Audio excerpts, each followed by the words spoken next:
호주의 한 해변은 아주 높은 파도 덕분에 젊은이들 사이에 파도 타기 좋은 장소로 알려져 있었습니다.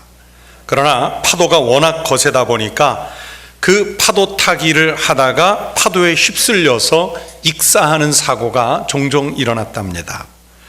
그 사고를 보다 못한 한 노인이 낡은 모터보트를 수리해서 해변을 지키기 시작했습니다.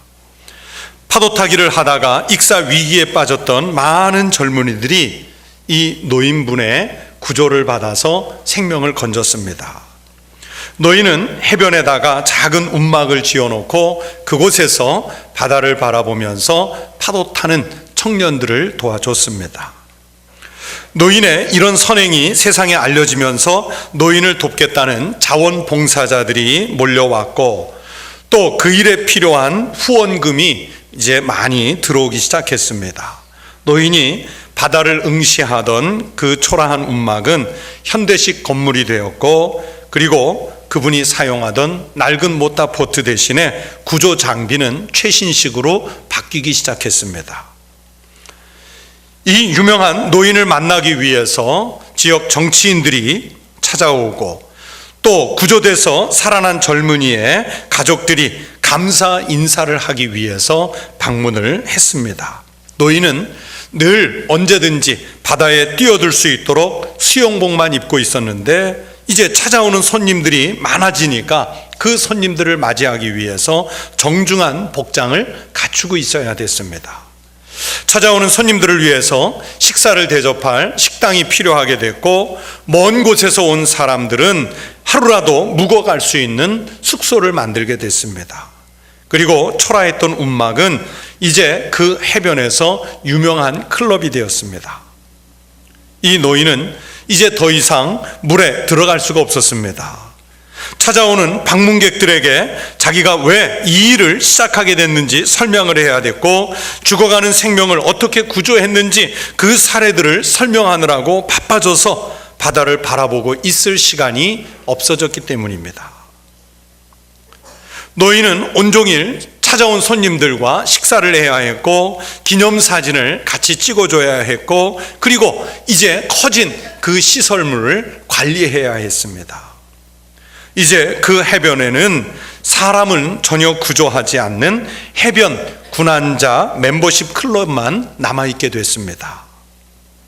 그 클럽에서는 밤늦게까지 파티가 열리고, 노인의 그 힘찬 연설이 있었습니다. 그리고 구조된 사람들의 경험담이 이제는 전설처럼 사람들에게 알려졌습니다. 그러나 이제 그 파티가 열리는 순간에 군환자를 구조할 사람이 없어서 그 해변에서는 여전히 파도를 타다가 죽어가는 사람들이 생겼다고 합니다. 여러분, 실화를 바탕으로 한 이 이야기를 들으시면서 어떤 생각이 드셨는지요? 여러분, 오늘날 이 땅의 교회들이, 그리고 그리스도인들이 바로 오늘날 신앙생활하는 모습이 이런 모습은 아닌지요? 죽어가는 사람의 생명을 구조하는 일보다 이제는 구원받은 사람들끼리만 모여서 재미있게 지내고 교제하고 프로그램을 즐기면서 흐뭇해하는 그런 교회가 돼 있는 것은 아닌지요? 어느 목사님은 우리 한국교회를 이렇게 진단했습니다. 거친 바다에서 파도와 싸우면서 고기를 낚는 어부가 아니라 잡은 고기를 수족관에다 넣어두고 감상하는 수족관 지킴이가 되었다, 그렇게 말했습니다. 세상에서 거친 영적 전투를 치러야 하는 전사들을 키우는 것이 아니라 섬세하고 부드럽게 교회만 다니는 교인들의 삶의 필요를 충족시켜주는 장소로 한국교회가 변해가고 있다, 그렇게 진단했습니다. 저는 동의합니다.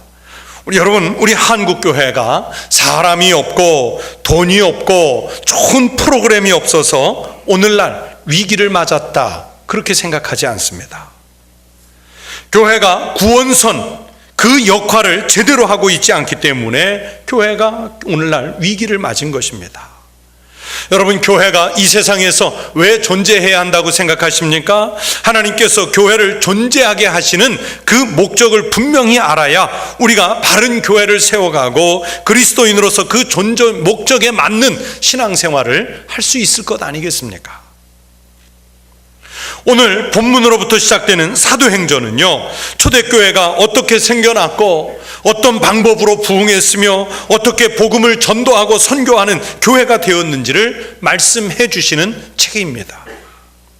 마태복음 28장 18절 이하, 그리고 마가복음 16장 15절부터 16절의 말씀은 예수님께서 하나님 나라로 승천하시기 전에 이 땅에 남겨진 제자들에게 마지막으로 당부하시는 말씀입니다. 그래서 이 말씀들에는 주님의 지상 명령, 주님의 대명령이라는 별명이 붙어 있습니다. 권고가 아닙니다. 명령입니다. 곧 교회와 그리스도인의 존재 목적을 밝혀주시는 말씀들입니다. 마가복음 16장 15절 16절에서 예수님이 말씀하십니다. 너희는 온 천하에 다니며 만민에게 복음을 전파하라. 믿고 세례를 받는 사람은 구원을 얻을 것이요 믿지 않는 사람은 정죄를 받으리라.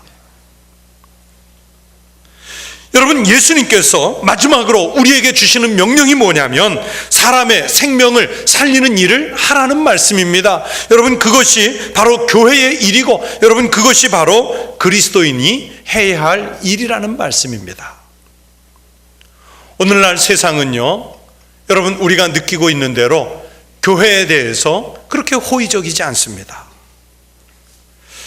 여러분, 정말 일부 몰지각한 교회나 그리스도인들이 우리의 이미지를 버려놓고 있습니다. 대부분의 교회나 대부분의 그리스도인들은 그리스도인답게, 그리스도인 공동체답게 존재하려고 합니다. 그럼에도 불구하고 신문 보도나 인터넷상에서 또 우리가 만나는 안티 그리스도인들은 우리 교회에 대해서, 그리스도인에 대해서 그렇게 호의적으로 대하지 않습니다. 너무나 쉽게 교회를 매도하고 그리스도인들을 욕하는 그런 분위기가 세상에 넘치고 있습니다. 제가 예전에 참석했던 노인대학 세미나가 있었는데 여기에 강사로 오셨던 분들 중에 숭실대 복지학과 교수님 말씀을 듣는데, 여러분, 이분 강의 중에 아직도 우리나라 복지시설의 60% 이상을 교회나 기독교 단체가 운영을 하고 있다고 합니다. 다만 이름 없이 빚도 없이 하고 있기 때문에 세상 사람들에게는 알려지지 않았다는 거예요. 또 그 세미나에 우리 정부의 보건복지부의 노인 담당 팀장인 분도 강사로 오셨었는데, 여러분, 이분 말씀도 강의 중에 노인 복지를 위해서 우리나라 정부도 교회에 의지할 수밖에 없는 구조가 되었다, 그런 이야기를 하셨어요. 여러분, 그럼에도 불구하고 교회가 사회에 더 많이 내놓지 않는다고, 세상에서 더 큰 빛이 되지 않는다고 예수를 믿지 않는 사람들, 교회 밖에 있는 사람들은 교회를 향해서 욕을 합니다. 그만큼 교회에 대해서 호의적이지 않고 교회를 향해서 비난과 비판이 도를 넘는 지경이 되었습니다. 반기독교적 광풍이 불고 있다고 말하는 분도 있습니다. 여러분, 이런 시대 속에서 어떤 교회가 살아남을까를 생각해야 합니다. 저는 오늘 우리 시대의 이런 모습을 초대교회와 비교해 봤습니다. 여러분, 초대교회 때만큼이 지금이 더 어렵겠습니까? 그렇지 않잖아요. 여러분, 초대교회 때도요, 기독교를 박멸시키려는 아예 씨를 아예 말려버리려고 하는 유대교의 핍박이 있었습니다. 여러분, 로마 제국의 핍박이 있었습니다. 지금보다 훨씬 더 무서운 반기독교적 행위가 그 당시의 세계에 있었습니다. 그런 어두운 시대를 교회가 이겨냈습니다. 무슨 수로 이겨냈습니까? 초대교회 그 어두운 터널 속에서 복음을 전했던 교회들이 살아남았습니다. 교회는요, 복음을 전해야 살아남습니다. 교회는 선교해야 살아남습니다. 교회는요, 전도할 때 살아남습니다.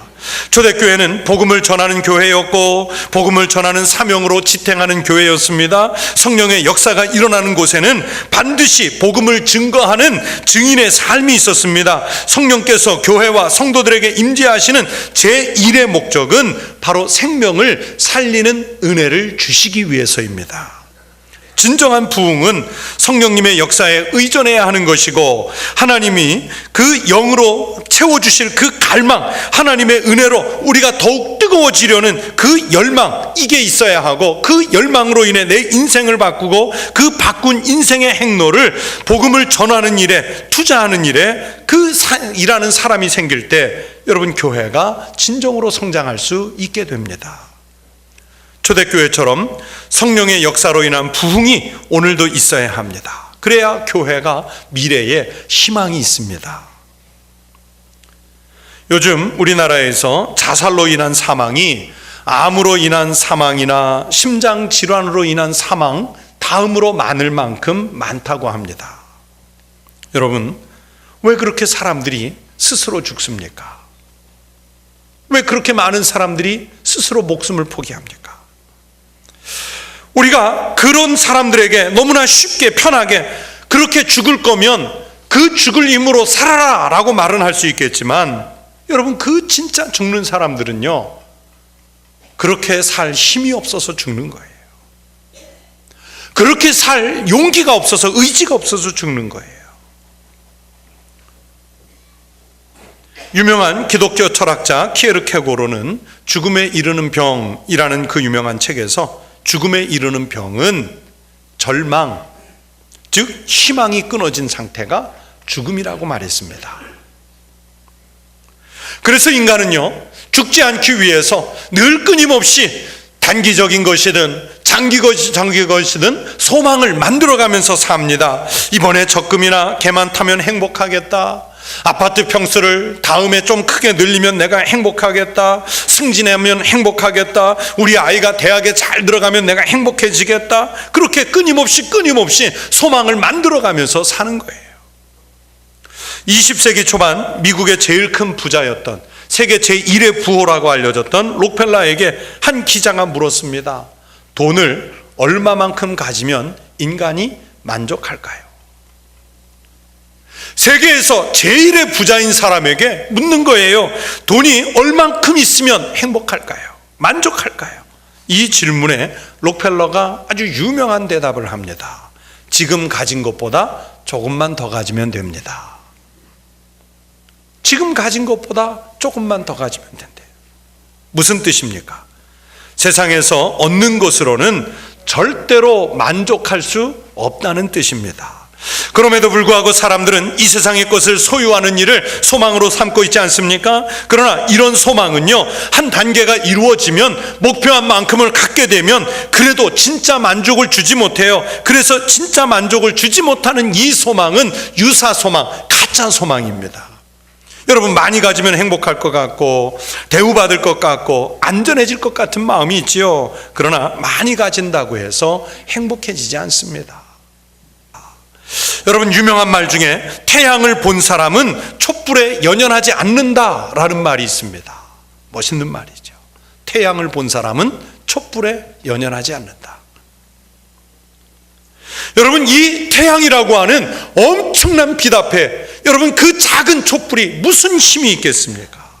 생명을 맛본 사람이요, 생명이 없는 세상 것들에 무슨 미련이 있겠습니까? 하늘나라를 이미 경험한 사람이 땅의 것에 여러분 무슨 관심이 있겠어요? 그런데도 우리는 여전히 태양빛 앞에서 촛불에 연연하는 사람들처럼 생명을 경험했음에도 불구하고 여전히 이 땅의 것에 그 관심을 두고 살아가지 않습니까? 여러분, 세상의 것은 희망이 될 수 없습니다. 단 하나의 소망은 오직 예수 그리스도 한 분뿐인 줄로 믿습니다. 오직 예수 그리스도를 만나야만 인간이 진정한 소망을 가질 수 있게 됩니다. 예수 그리스도 없이는 소망이 없습니다. 여러분, 우리 교회에서 믿음 생활하시면서 진짜 예수님을 만나보십시오. 희망은 하나입니다. 예수 그리스도뿐입니다. 교회는 바로 예수 그리스도를 전해야, 그 생명을 나누어 주어야 생명을 살리는 구원선의 역할을 감당하는 것입니다. 진정한 소망을 가진 사람, 생명을 품은 교회는 죽음을 두려워하지 않습니다. 죽음 너머에 있는 진정한 소망을 보고 있기 때문입니다.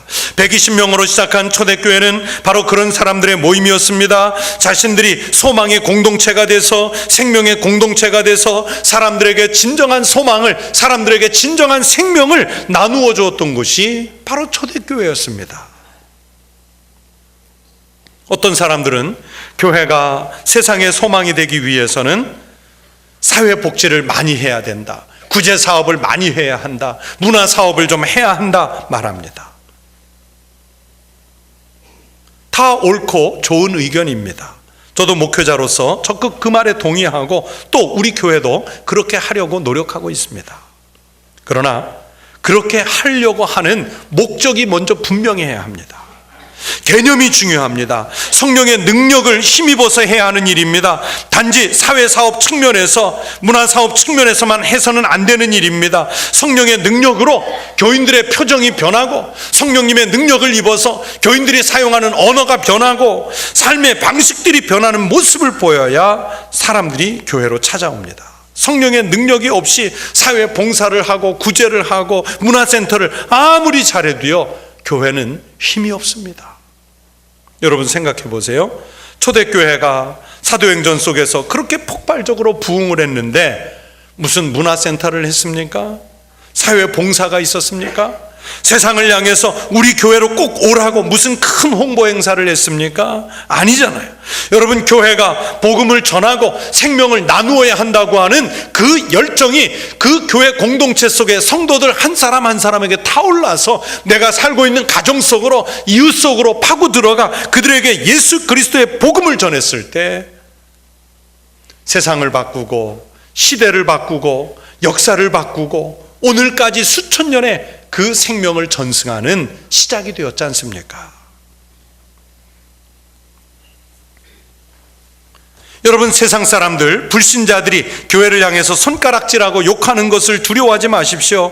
우리 가운데 성령이 충만하지 못한 것을 오히려 두려워하고 걱정해야 합니다. 또 성령의 충만함으로 복음을 전해야 하는데 그렇지 못하고 있는 상태를 염려해야 합니다. 여러분, 한번 저를 따라해 보십시오. 교회는 유람선이 아니다. 교회는 구조선이다. 여러분, 교회는 유람선이 아니에요. 교회는 구조선이에요. 여러분, 구조선은 생명을 잃을 위기에 빠진 사람이 있으면 빨리 출동해야 합니다. 그 사람이 어디에 빠졌느냐 거리를 따지지 않습니다. 한 사람을 구하기 위해서 들어가는 비용이 얼마냐 그것을 계산하지 않습니다. 안전하게 항구에 정박만 하고 있으면 아무리 훌륭한 조선소에서 첨단의 장비를 갖춘 구조선이라 할지라도 그건 쓸모없습니다.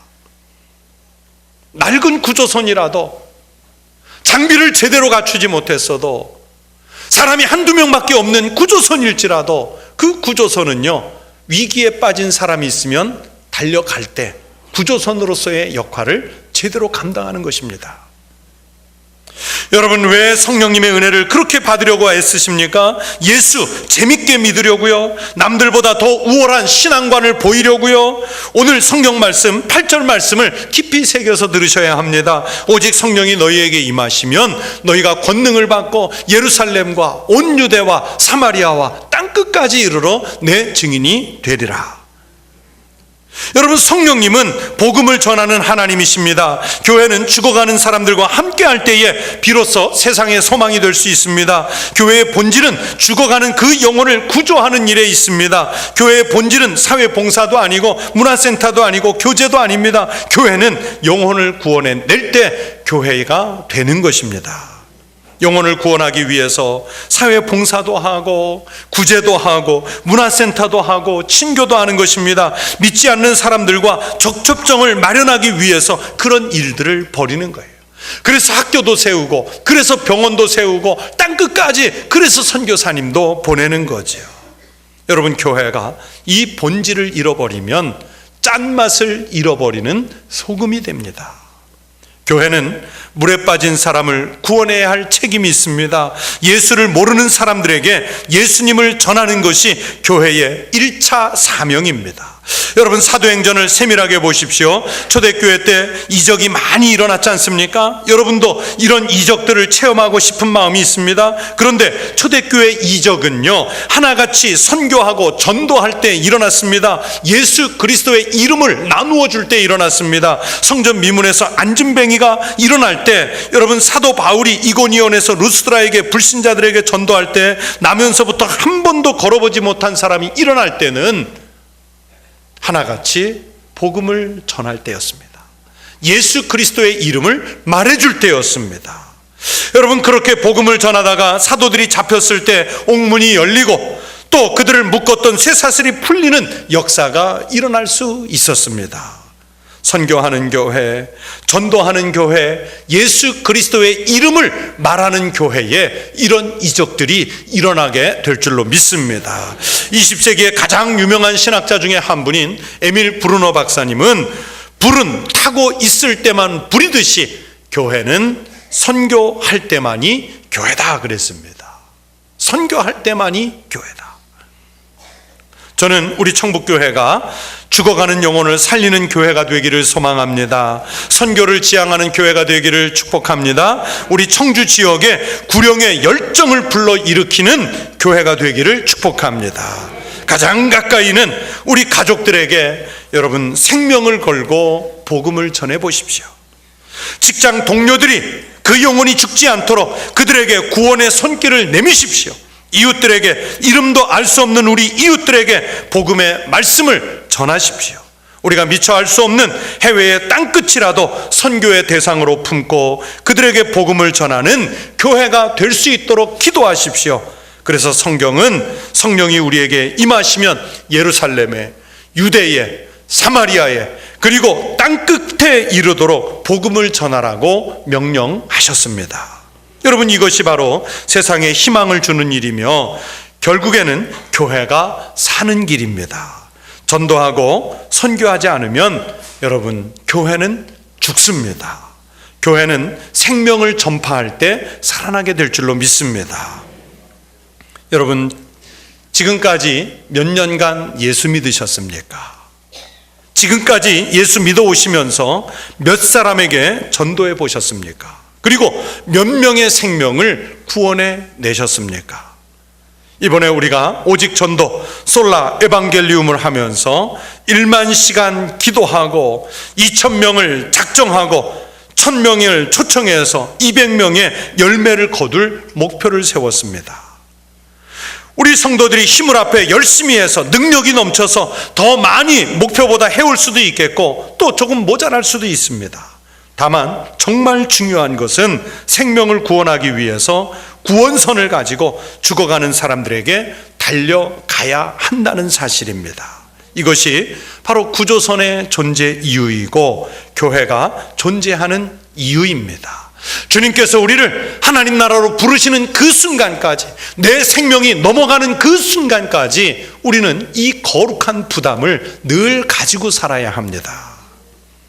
교회나 그리스도인들이 생명을 전하지 않을 것이면 성령님의 은혜가 능력을 잃습니다. 전도하고 선교할 때 능력이 더 배가 될 줄로 믿습니다. 오늘 성경이 말씀합니다. 오직 성령이 너희에게 임하시면 너희가 권능을 받고 예루살렘과 온 유대와 사마리아와 땅끝까지 이르러 내 증인이 되리라.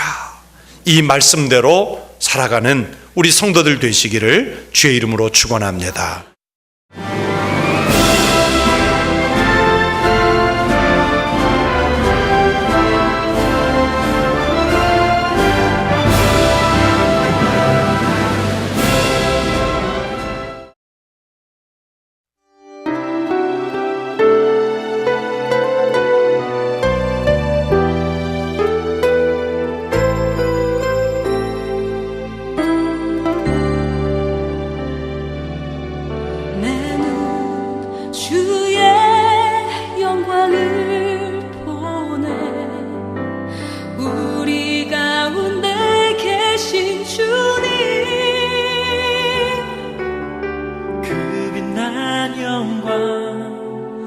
온 하늘 덮고 그 찬송